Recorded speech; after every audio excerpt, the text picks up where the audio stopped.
Election commission के पास जा रहे हैं कि सरबजीत को रोको, हमारी वो पतलून उतार रहा है। तो ये सरबजीत भ्रष्टाचारियों की पतलून उतारेगा उतारेगा उतारेगा। कोई बात नहीं, स्क्रीन पे नहीं लगा, आप सभी के पास वीडियो पहुंच जाएगा और आप सभी को पूर्णता स्पष्टता हो जाएगी कि कैसा भ्रष्टाचार इन लोगों ने यहाँ पर किया है। पिछले 15 साल का हिसाब मांगने का समय आया है और मुझे मेरी माताएं, बहनों और भाइयों पे पूरा ही विश्वास है कि आप लोग दूध का दूध और पानी का पानी करेंगे।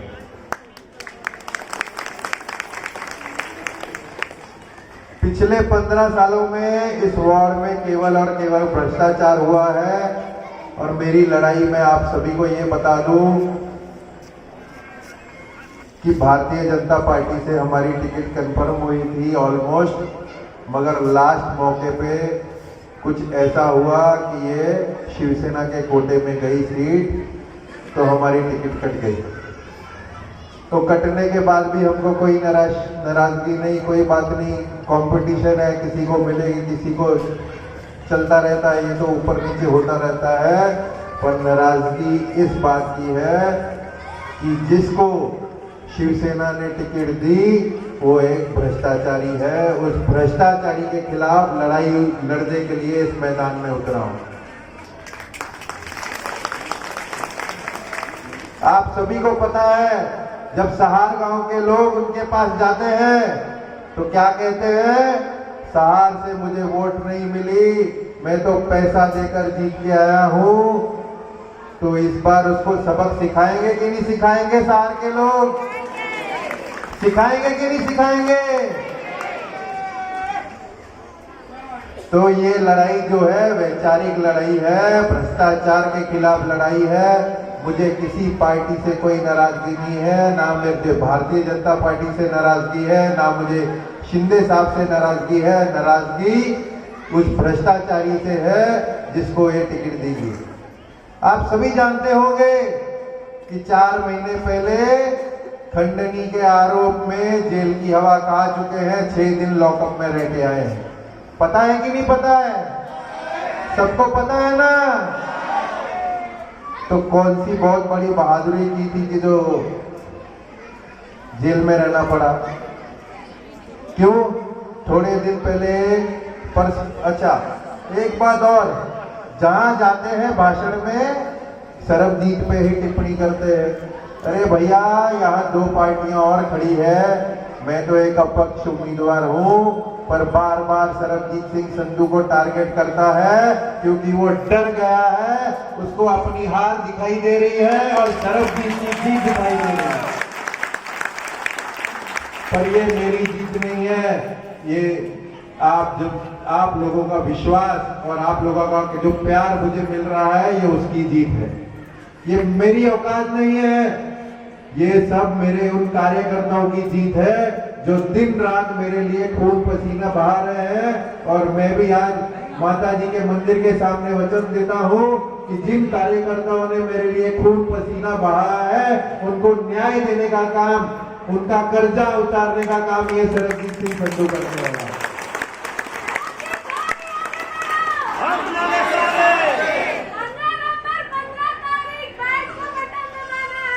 दबेगा मेरी बहन विदिता, चिंता मत कर, 15 नंबर ही दबेगा, बैट चलेगी, सिक्सर लगेगा और भ्रष्टाचार यहाँ से बाहर जाने वाला है। तो ये लड़ाई भ्रष्टाचार के खिलाफ है और उस भ्रष्टाचार के खिलाफ मैं लड़ाई लड़ रहा हूं। आप सभी को ये भी जानकारी होगी कि पिछले 8 महीनों में इनको 6 करोड़ की निधि मिली है। तो 6 करोड़ की निधि गई कहां?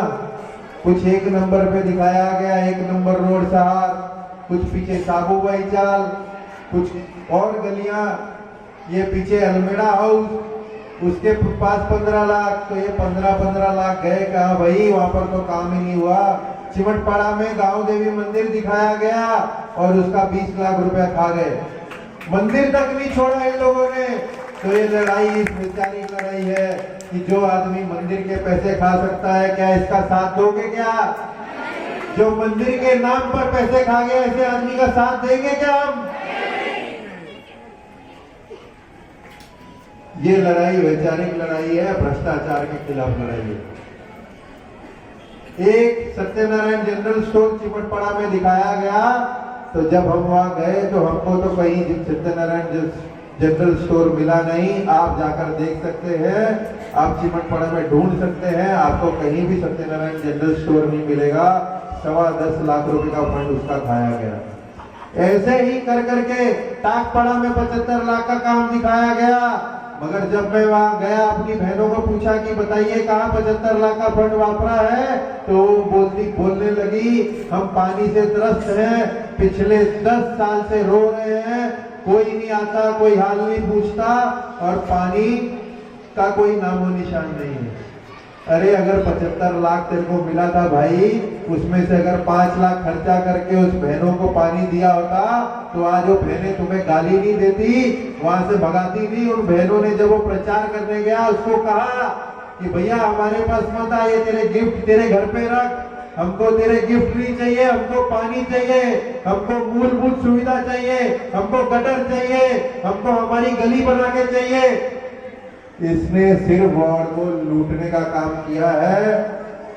अभी परसों ये भाषण किया, सागबाग में गए, सागबाग में जाके बोलते हैं कि राय परिवार ने आज तक किसी से पैसे नहीं मांगे। कोई घर बनता है तो पैसे नहीं मांगते क्या? मैंने मांगे, मेरी बीवी ने मांगे, मेरे बच्चे ने मांगे, तो हमने उसका पर्दाफाश किया। हमने चिमटपाड़ा में 2000 लोगों के सामने स्क्रीन लगा के दिखाया, इसको पैसे लेते हुए रंगे हाथ पकड़ा वो भी दिखाया, और जो उसका स्टिंग ऑपरेशन हुआ जिसमें उसने 5 लाख रुपए लिए वो भी दिखाया।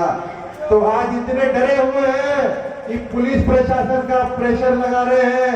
अरे इलेक्शन कमीशन पे पूरा प्रेशर बना के रखा है कि सरबजीत को यहाँ पर स्क्रीन ना लगानी दीजिए। क्यों इतना डर क्यों है भाई? अगर तुमने 15 साल में इस वार्ड का विकास किया होता तो तुमको डरने की जरूरत ना होती। डरता वो है जिसने सिर्फ भ्रष्टाचार किया हो। हमको डरने की कोई जरूरत नहीं है, और ये सरबजीत संधू किसी से नहीं डरता। अरे हम सरबजीत सिंह संधू जो है ये गुरु गोविंद सिंह की औलाद है। 1.25 लाख से 1 लगाओ तबे गोविंद सिंह नाम कहाऊं।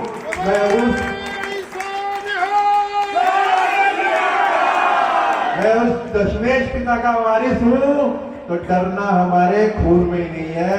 अरे तुम तो क्या, तुम जितने गुंडे लाओगे उन सबको हम यहां से मार के भगाएंगे।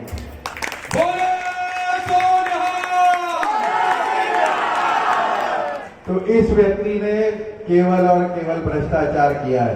2007 में जब वो पहली बार यहां से चुनाव लड़ा था, मैं आप सबकी जानकारी में लाके देना चाहता हूं कि इनके पास केवल 7.5 लाख रुपए थे, क्योंकि जब हम इलेक्शन का नॉमिनेशन भरते हैं तो एक एफिडेविट देना पड़ता है, संपत्ति का ब्यौरा देना पड़ता है। 2007 में केवल 7.5 लाख और 6.5 लाख का कर्जा, ना घर ना गाड़ी। 2017 में 17 फ्लैट मरोल में थे, तो ये कहां से आए भाई? कहां से आए? ये आप लोगों को ऐसे ही जो फंड 6 करोड़ का है, ऐसे करोड़ों के फंड को चूना लगा लगा के इन्होंने अपनी भी जायदाद बनाई। और वो 17 फ्लैट मरोल में आप वैल्यू उसकी समझ सकते हो। तो 2007 में जिसके पास 7 लाख थे, 6.5 लाख का कर्जा था, उस इंसान के पास 2012 में 12.5 करोड़ की संपत्ति हो जाती है और कर्जा 0। तो ये कहां से आया? बोलते हमने क्या किया, कौन सा बिजनेस है? अरे ये जनता है, ये सब जानती है। मेलोडी खाओ, खुद जान जाओ। आते हैं मेलोडी बांटते हैं, तो मेलोडी भी उनकी है, और इस बार उनकी मेलोडी खा के जनता सब जान चुकी है। इस बार जनता उनको सबक सिखा के रहेगी, ये मुझे पूरा विश्वास है।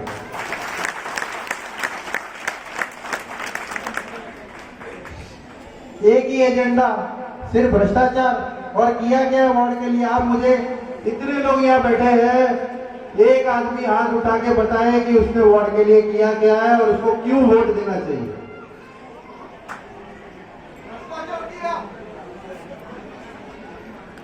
देखिए आवाज आ रही है भ्रष्टाचार किया, तो क्या भ्रष्टाचार करने वाले को वोट देंगे? नहीं। देंगे क्या? नहीं। तो इस बार बैट चलेगा कि नहीं चलेगा? देखिए इस बार ना तो मशाल चलेगी ना पंजा चलेगा, इस बार तो वार्ड 86 में केवल और केवल बैट चलेगा, बैट चलेगा, बैट चलेगा। मेरी लड़ाई वैचारिक लड़ाई है, मेरी लड़ाई भ्रष्टाचार के खिलाफ है और भ्रष्टाचारी इंसान के खिलाफ है जिसने केवल इस वार्ड को लूटने का काम किया है। तो इस बार 15 तारीख को कौन सा बटन दबाएंगे? 15 नंबर का बटन दबाएंगे ना? हाँ। बैट चलेगा कि नहीं चलेगा? चलना ही चाहिए, क्योंकि ये बैट विकास का बैट है, ये आप लोगों के हक का बैट है। और मैं आप सभी को वादा करके जाता हूं कि ये बैट विकास का जब चलेगा तो वार्ड 86 का विकास करने का काम है आपका भाई, आपका बेटा, आपका सेवक करने वाला है।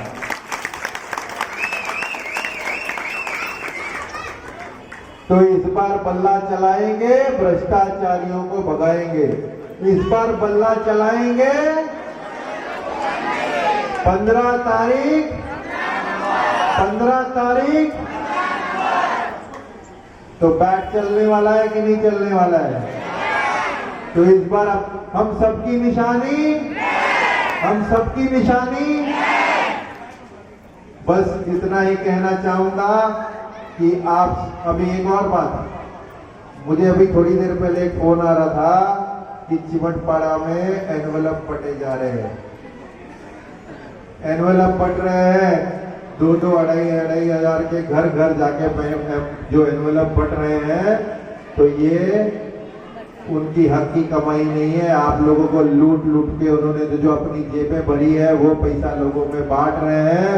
तो मैं आप सभी को विनती करूंगा कि भैया वो 2500, 3000 जो भी बांट रहे ले लीजिए, उसके खून पसीने की कमाई नहीं है, वो हराम की कमाई है जो उन्होंने लोगों को लूट लूट के अपनी जेब भरी है। लेने के बाद भी अपनी विवेक बुद्धि लगाइए और मत सोच समझ कर दीजिए। तो इस बार लेंगे तो जरूर, पर वोट कहाँ करेंगे? वोट कहाँ करेंगे? सबक सिखाएंगे ना? सिखाएंगे। 15 साल के भ्रष्टाचार को मिटाएंगे ना? मिटाएंगे।